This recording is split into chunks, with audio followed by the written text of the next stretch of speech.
Buenas noches amigos, les comparto este video de los años 90. Hoy jueves 2 de abril del 2020. Seguimos en cuarentena. Patty Sue Plummer. Y van a ver tomas raras y exclusivas de grandes corredores élite de talla mundial, como Rolando Vera, Dionisio Cerón, Pacheco, Arturo Barrios, Dos Santos, Marco Ochoa, Matt Clayton, Tom Hunt, Marcos Barreto, Spencer, Alberto Salazar, Rob de Castella, Rodolfo Gómez, solo por mencionar algunos. Hi, I'm Alberto Salazar. I was fortunate to have a long and successful running career. I was coached by some of the best coaches in the business of training athletes to perform better. I also trained with several of the best distance runners in the world over a 15-year period. I learned a lot from those coaches and from those other athletes, and I learned a few things on my own. I'd like to share with you the things that I learned that can help you to train better and perform better, no matter what level you're at. Quiero compartir algunas cosas contigo de lo que aprendí en mi trayectoria atlética, de entrenadores, de atletas élites y algo que aprendí de mí mismo, nos decía Alberto Salazar. On injury prevention, I wish I knew then what I know now. Correct mental preparation is very important. Finally, I think you'll find my racing tips will help you get to that finish line faster. When I first started running back in high school, my goal was to be the best runner on my high school cross-country team. 4 years later, at the University of Oregon, my goal was to win an NCAA championship in cross-country. In 1981, my goal was to set a world record in the New York City Marathon. Setting goals is very important. Once you've established where you're at, they can help you to progress from there to where you want to be. Es muy importante ponerte metas y objetivos. Moving up steps of a ladder. Fitness and fun come with the first step. Your goal may be to maximize your training time and improve speed, or to set a personal record in a race. Some runners I know spend a full year planning for one race, but I think that's a mistake. Short-term goals allow you to measure progress on the way.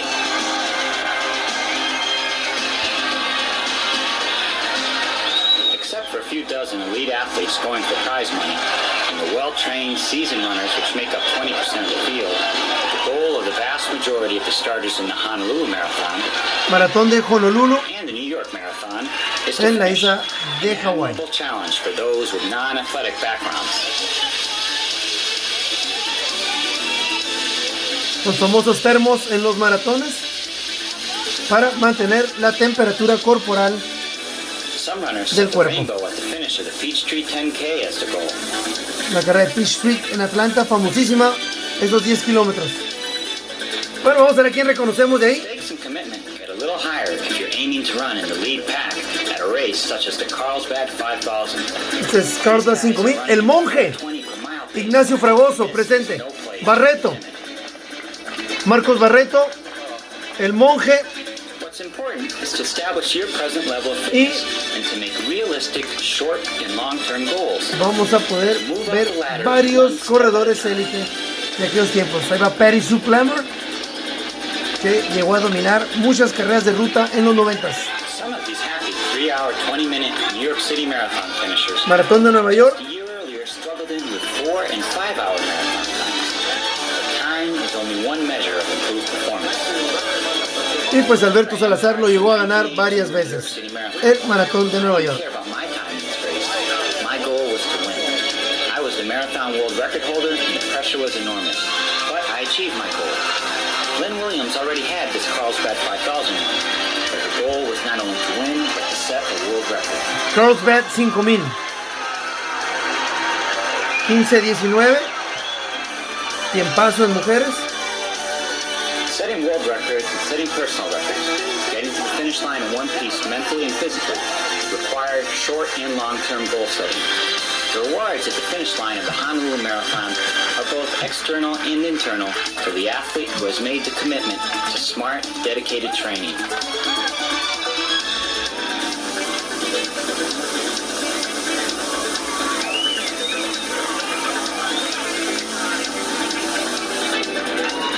Goals help you to focus on where you want to be next month and in 6 months, and so on. Most runners like to improve, and improvement can be measured by a stopwatch, or by higher level workouts, or by a more enriched lifestyle.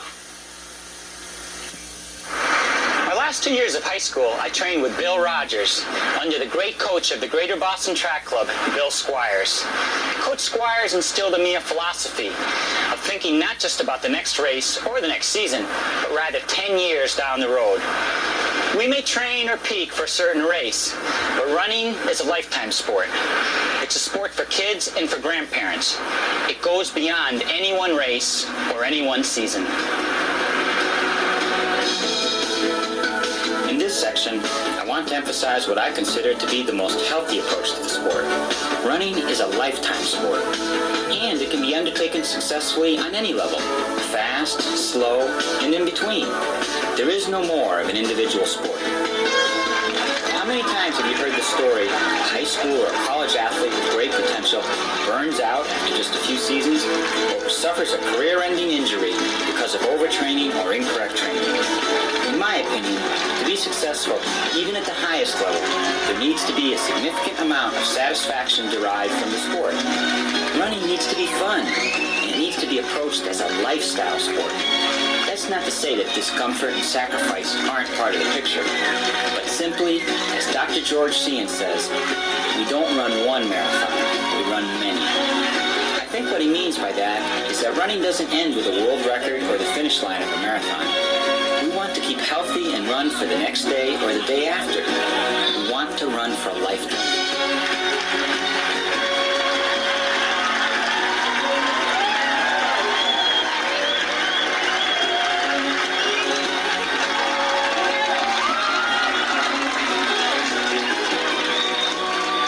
Runners know the joy that comes from an easy jog, a hard workout, or a race well run. That joy is available to runners of all ages and abilities. So my advice is, don't shortchange yourself. If you have a bad race or a bad season, regroup, train smarter, and go after it again. The rewards are always there. Running's been described as a simple sport. Olympic marathoner Don Cardong describes it as, first you put your left foot forward, then you put your right foot forward, then you repeat it a few thousand times. Well, it is simple, yet the subtleties of head, arm, body, and leg positioning are enormous. They can greatly affect your performance. Okay, let's get to the nitty-gritty, where the rubber meets the road. Is there one correct way to run? Where should your arms be? In your legs? In your body position? Can you actually relax at or near your maximum effort? Where should we land on our feet? Toe, the ball of the foot, or heel? Let's take a look. Let's do a quick overview, head to foot, of the elements of the simple sport of running. The head. Strive for a minimum of bouncing. Very important. A relaxed jaw. A relaxed jaw means that a whole series of skeletal muscles are also relaxed, and that's good. The arms. About a 90-degree bend in the elbow, a front and back swing, and a slight side-to-side swing, and relaxed hands. Okay, that was the quick overview. Is there one correct style? Should everyone run exactly like Alberto Salazar? Of course not. Body types, weight, athletic background, even your goals, all will factor into how you get from point Nótese el mar de gente. But within the uniqueness of an individual runner's style, there are sound and well-tested guidelines that will certainly enhance performance. Let's just look at the head. The head is always going to go up and down to a certain extent. But many runners spring up instead of forwards, losing forward thrust.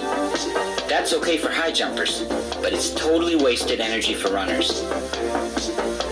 Very important, Sometimes trying a new technique or making even a slight change feels awkward at first. You should never pursue one individual style point and give away several others. I think it's important for you to think about efficiency in your running. Simply, on your next run, think about reducing head bounce. Shoulders and arms. Don't hunch up the shoulder or neck muscles. Carrying the shoulder blades low forces other skeletal muscles to be more relaxed. Arms. About a 90-degree bend of the elbow, very relaxed fingers and hands, and arms comfortably away from the body, not too high. The goal is a symmetrical, fluid, efficient stride.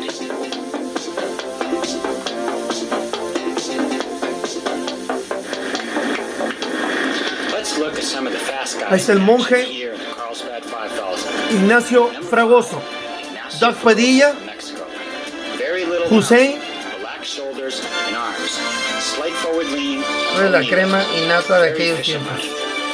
Out front, Doug Padilla, a world-class middle distance runner. Very fluid with high knee lift and great leg extension. Characteristics of a middle distance runner, not a marathon runner.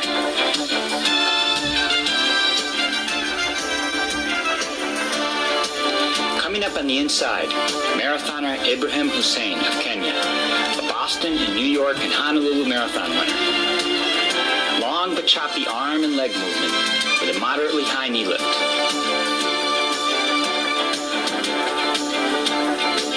At the elite level, more and more runners tend to specialize because the running techniques for the mile and marathon, for example, are quite different.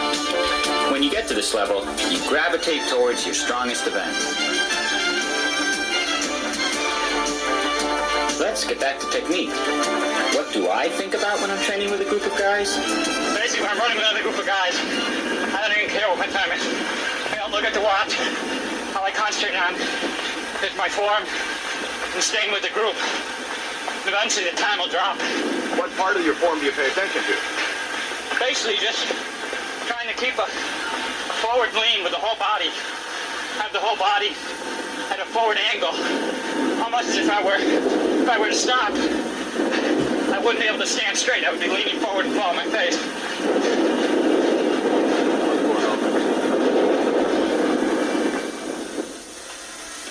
Pues hablando de técnica, Let's talk about how the arms are carried. la técnica puede variar para cada quien, dependiendo del físico, estatura, peso. Some elite runners swing their arms side to side more without causing inefficient side-to-side sway. But aiming my arms forward, coupled with my forward lean, gives me a little efficiency advantage that can mean so much.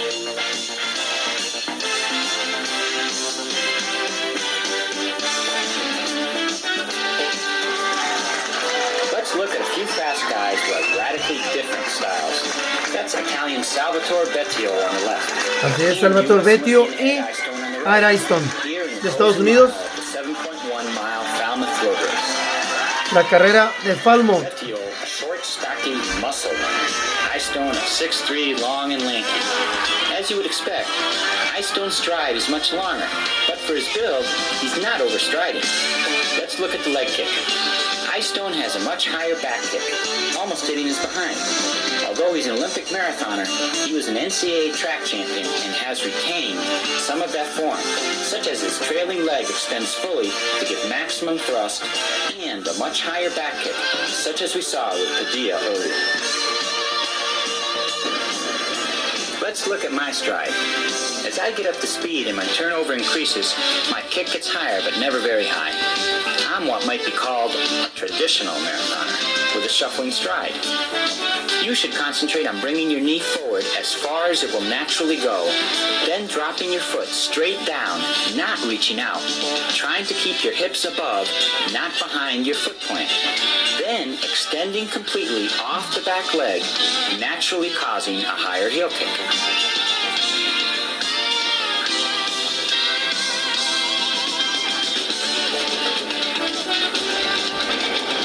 Let's look at one of America's top female runners, Kim Jones of Spokane. Kim has a real nice, efficient running style. Very little head bounce, nice, easy arms carriage, slight forward lean, and that compact stride of a marathoner.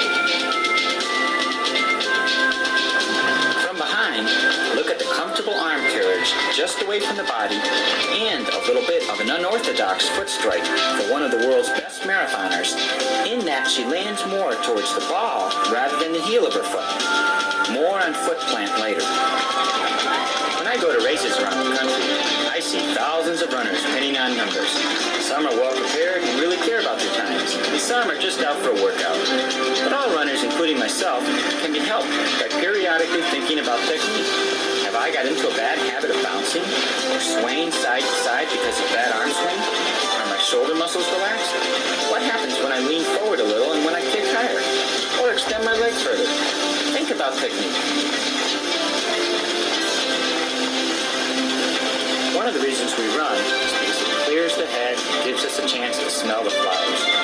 Don't preoccupy yourself with technique. Maybe once a week make part of a workout a technique session. It will improve your training and racing. Here I am setting a course record in the 1981 Falmouth Road Race. Notice how relaxed I am from the waist up. Even though I'm in full racing stride and my pulse is probably above 170, I'm not muscling or forcing the pace. Notice my foot plant. I land on the heel of my foot and then roll off the toe. Even Carl Lewis's heel touches the ground in a 100-meter race. I would recommend that you really try landing on your heels. This is a good illustration of the slight forward lean and the relaxed shoulders and arms.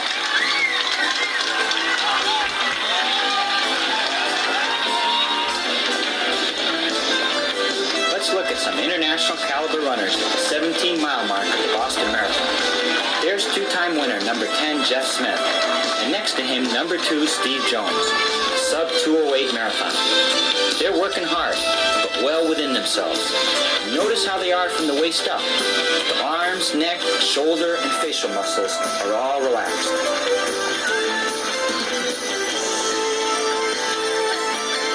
A few miles later and things look a lot different. Now here's an efficient runner, Toshihiko Seiko of Japan.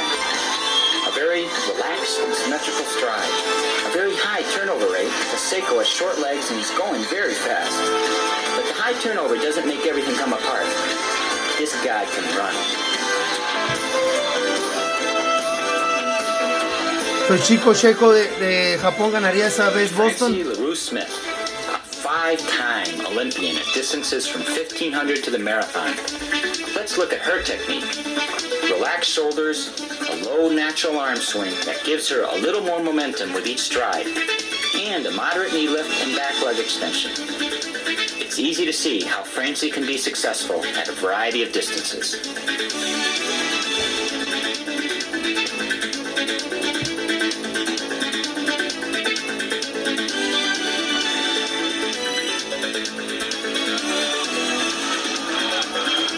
If you're stuck in a pack like this, don't concern yourself with technique. Just stay upright, like a halfback. If you see some daylight, go for it. Efficient, relaxed. 2 words I've used a lot to describe the elements of good running technique.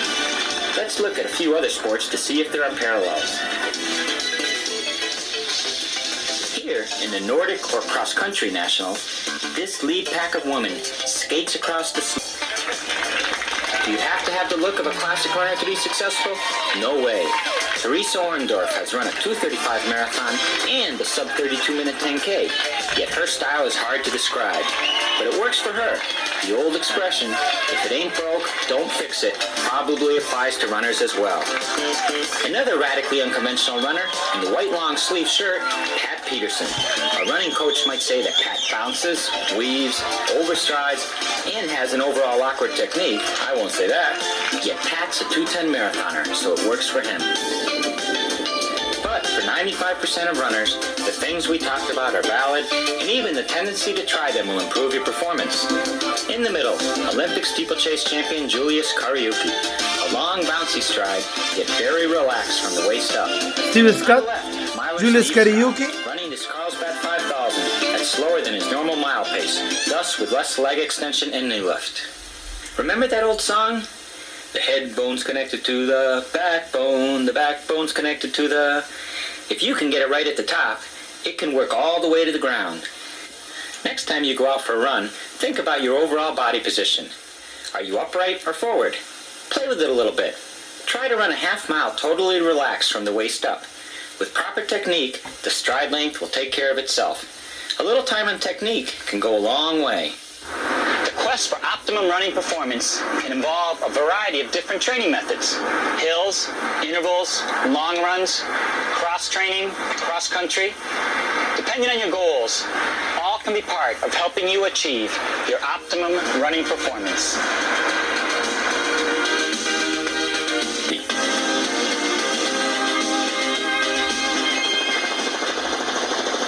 Look at some elite runners going fast, I would like to talk about the variety in my training in 1981 when I was 23, prior to setting the world record Rolando Vera, in the New York City Marathon. Kit I was Brantley, running about 120 miles per week in 4 hard workouts, with 1 session of intervals on the track, 1 on the trails, a hill workout, a long run, and weight training 3 times a week. al parecer ese es Carlsbad 5000, Carlsbad 5000, looks like 1990.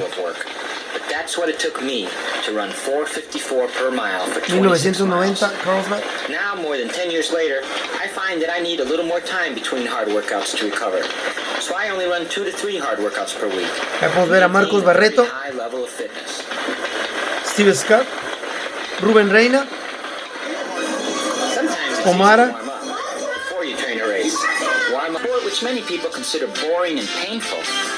There's no necessity for competition, but for hundreds of thousands of us, the challenge and Podemos ver a excitement Gerardo Alcalá, Marcos Barreto, is important and offers the opportunity Omara. to live life a little fuller. These guys are flying along at about 4:20 pace. To be able to race Llevan ritmo de somewhat 4:20 por milla, they need to do some training 4:20 at por faster milla. pace. So, for our 10K runner with a goal of 7:30 per mile pace, I suggest some speed working intervals at 7-minute pace. For our 10K runner, I would suggest track intervals such as 2 half miles. Sure, prize money is important, but I never met an athlete who got into the sport because of money. El gran Pat Porter con el número 1, Make it a lot. que en paz descanse, el Chucho Herrera, Get a runner to Marco realize Ochoa. his or her full potential is significant. The first time I ran the New York City Marathon, I was surprised to find there were hills in Manhattan. Not like this Pikes Peak Marathon, but little hills. If you're a runner, hills come with the territory. Así es. Dice que si eres corredor, las subidas son parte pues de la receta. Specific hill training. But let's look at the overall uphill and downhill technique requirements. Hay una carrera muy famosa en Colorado que se llama Pikes Peak It builds endurance, it builds leg y muscles es that de ordinarily pura don't get subida. used too much. Entonces, pues Alberto Salazar nos dice que las subidas tienen que ser parte de tu entrenamiento si eres corredor.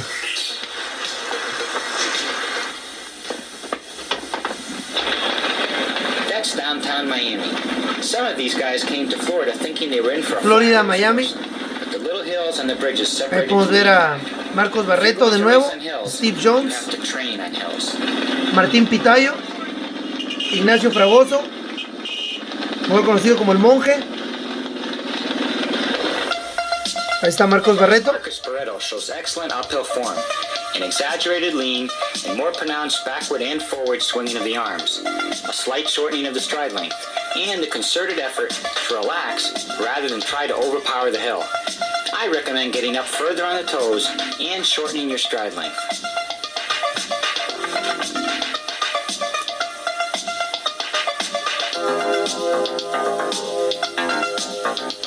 Una excelente panorámica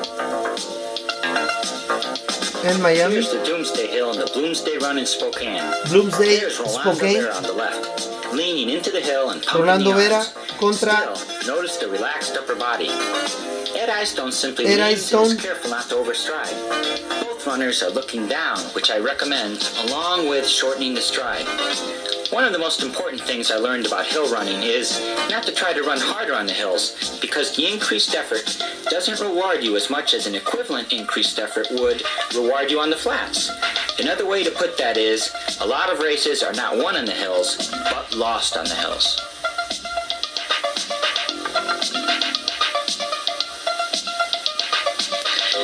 notorious for its significant hills in the first half of the course, the Cascade Runoff. Aquí podemos ver a Dionisio Cerón, My recommendation, Hussein, try to get to the top Rolando Vera, with an effort pace. al parecer Eduardo Castro, If your pulse is about 150 going into the hills, Marcos Barreto, try to keep your pulse at that level, Erayston, even if it means slowing down through the hills. Gerardo Alcalá, Thus, what's important is the evenness of your effort, not your Alejandro explosive. Cruz, allá atrásito,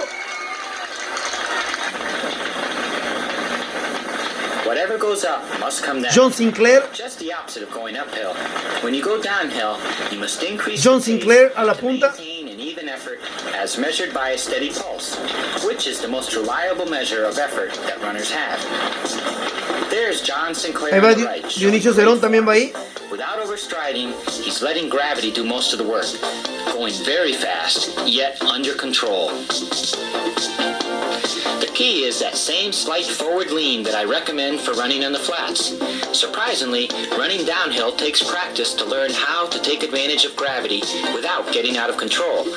My old coach, Bill Squire, said that until you've fallen a couple of times running downhill in practice, you're not leaning forward enough. Excelente toma aérea desde el helicóptero. Miami, Florida.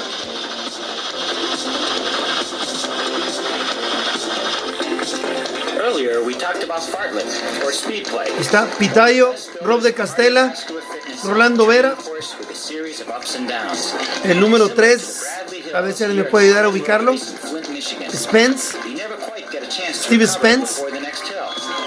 John Sinclair, Erayston, Surging in a race, you have to train yourself to be able to put down the accelerator once in a while, then back off, then do it again. al parecer es un brasileño, el número 3. While an injury heals, you can definitely get your heart rate up and maintain some pretty good muscle tone. Runners want to stay on the roads. Only you can establish the level of training intensity that your body can absorb. Improved technique and smart training will allow you to increase your threshold. Rest has nothing to do with laziness. Runners aren't lazy. Rest has to do with letting the body recover properly from a hard workout or race. More isn't better. Get out the bike or the skis or the bathing suit. They'll help you realize your running goals. I trained for several years under Bill Dellinger at the University of Oregon. One of the things that he stressed was that it was important not only to be physically prepared, it was important to be mentally prepared. For both training and racing,